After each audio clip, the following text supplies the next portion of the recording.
So, how is a legislature different from an executive? Well, how is a single person different from a group of people? In fact, think about yourself. Think about when you are doing something in a group and you got to work on a group project or you're part of a sports team. And think about how it is. You're part of a large family. You're among friends out doing something together, like people did before this virus, as people will again, God willing.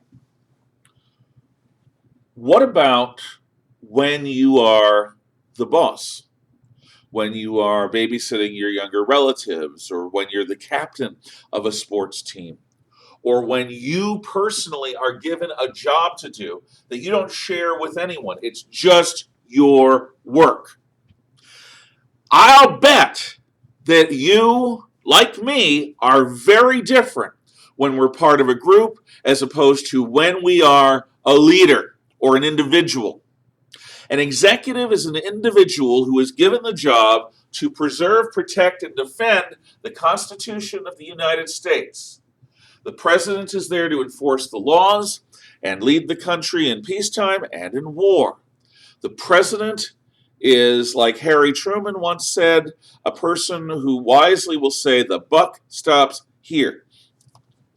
It's my responsibility to do certain things and to do them right, and I am going to do it right. It feels a certain way when you're on your own and you've got to handle whatever is coming your way. That's an executive. And it's a very easy thing for human beings to grasp, which is why so many people tend to reflexively think about the presidency when they think about our government. A legislature is, by its very definition, a group. It is a group of representatives. And as a group, it's got some leaders, sure, it's got some rules, yeah, but basically, you are not on your own. You have to learn to function. You have to learn to play well with others. And there is good and bad in this. Part of the good that's in this is, we've talked about this, it takes all kinds of people to make a society healthy.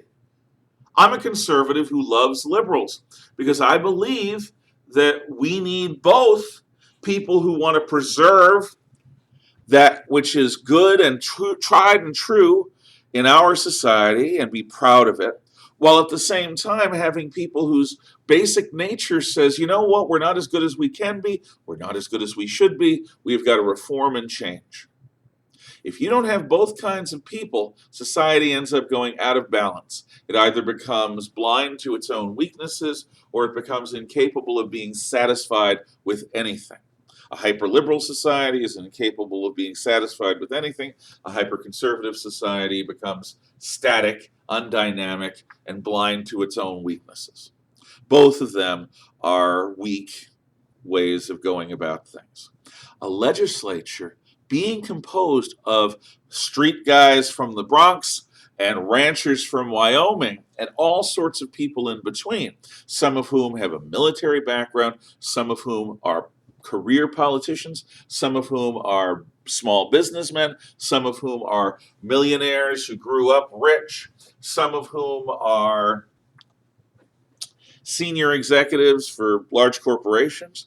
It takes all kinds of people to make a good, healthy society. And if those people are electing people like them, you're going to have a very diverse Congress. Now, I'm going to remind you of something that I've told you many times. I'm not politically correct. I'm not going to mealy-mouth things and talk about Congress people. I'm going to use the old-fashioned congressman. Now, I've had several female congressmen.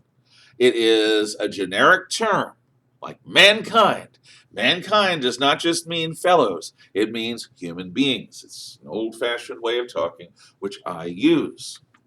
When I am talking about diversity, therefore, you can bet your bottom dollar I'm not talking about having a certain proportion of white males and white females and people of color and Native Americans and all of the various other ethnic groups and religious groups and sexual preferences and the other things which identity politics is made of. I don't mean that kind of diversity. Because if you have people from 5,000 different backgrounds who all think the same way, they may look diverse, but they're not. Diversity, in the way I am meaning it, in a healthy society and in a functional legislature, involves having people who believe different truths, who are unified by loyalty to what this flag represents, the United States Constitution, but who express that loyalty and who understand that loyalty in very different ways. And they have to come together and work as part of a legislature in order for anything to get done. So the strength of the legislature is in the fact that you've got a number of people from widely divergent districts who are probably going to be very diverse in the way they think and the way they see the problems of our country and in the ways that they want to solve them. That's the strength. No single executive is going to have that depth of understanding of what America is all about. But there is a weakness in legislature, just like there's a weakness whenever you're part of any group. No group is stronger than its weakest member. What a good leader can do, and what a functional group dynamic can do, is they can make a group more than the sum of its parts. You can have people come together and be better together than they are separately. But that requires a lot of skill on the part of everyone who's participating, and a willingness to do that, a willingness to subordinate your individuality to the group. If I were to tell you as an individual, I need my classroom cleaned up, I want to hire you, I'll give you $50, I want it sparkling. And if it is, I may even give you a bonus. If I give you the job personally, I'm pretty darn sure I'm going to have a very clean classroom when I come back, and you'll have some money in your pocket. If, on the other hand, I said to the class, like we were all assembled like normal, and I said, class, I've got to step out. I'll be back at the end of class. Please, all of you, could you clean up the room? I'd really like it to be clean for all of us. A couple of people would work really hard. A couple of people would sit around and jabber. One or two people might try to play practical jokes on each other or on me. There wouldn't be accountability. There wouldn't be the same kind of accountability as there would be if I hired you. When you are an executive, it is clearly you who are on the line. You who are going to get things done or are going to take the blame if things don't get done. But if you are part of a group, you can take advantage of the anonymity of the herd, and you can end up shirking your responsibilities, the group's responsibilities, and your responsibilities not only to your customer, but to the group. You can basically assume that it's not really your job. Again and again throughout history, legislatures have the weakness of being irresponsible, self-serving, foolishly divisive, because they, as a group, can afford to be hated, like Congress is so often hated in American political polls. But they, as an individual, can escape that and have the people in their home district say, I don't like Congress, but I like my congressman. I don't like Congress as a whole. It makes foolish decisions. But my congressman works really hard for me and for my district. If you are able to play that game, you don't have to think about your country and its needs. You don't have to think about the broader implications of the policies that you want.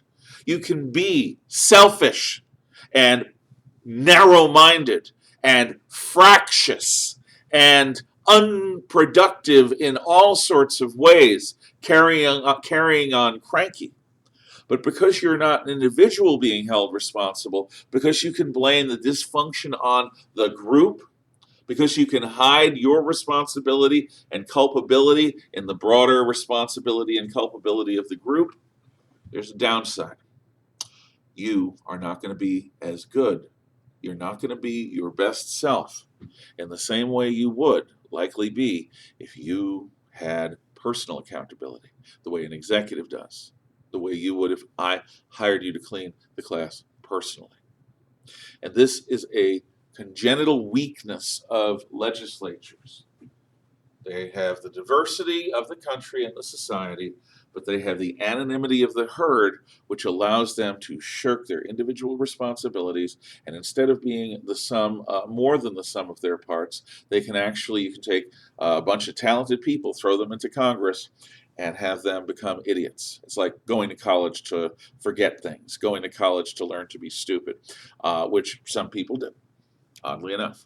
So those are strengths and weaknesses and how they are different from that of the executive. Next, why do we have a bicameral legislature? And where does the legislature come from?